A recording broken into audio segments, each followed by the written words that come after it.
used them all our lives, but the penny is now approaching its final days. Lloyd Allen takes a closer look at the history of the penny.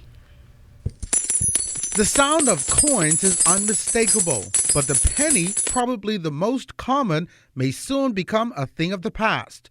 The history of the penny goes back over 1,200 years, as the first pennies were made all the way back in 790 AD. The word penny and its variations across Europe, including the German Pfennig and the Swedish penning, originally denoting any sort of coin or money, not just a small denomination. As technology continues to transform the world as we know it, items like the penny may soon come to an end. External Relations Officer at the Central Bank, Kevin Demerit, explains. In 2018, the Central Bank conducted a study to determine the usefulness, the value, and the usability of the penny and continuing to produce and distribute the penny. What we found three things that impacted our decision. Even before the modern penny, there was the larger version.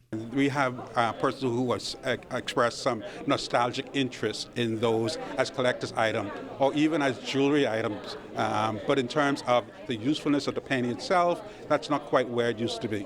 But what about some of those other rare pieces that we all remember from our youth? Well, the 15 cent, the $3 and the 50 cents continue to be legal tender in the Bahamas and continue to retain their value relative to the cost of producing them, which is very different from the penny itself.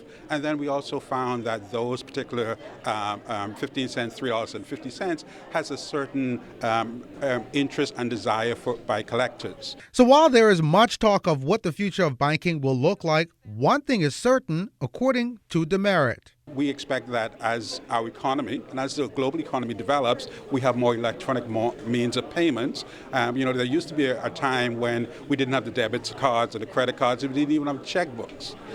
So we have gradually seen over the years a movement away from cash, and we certainly expect that to continue as we move forward.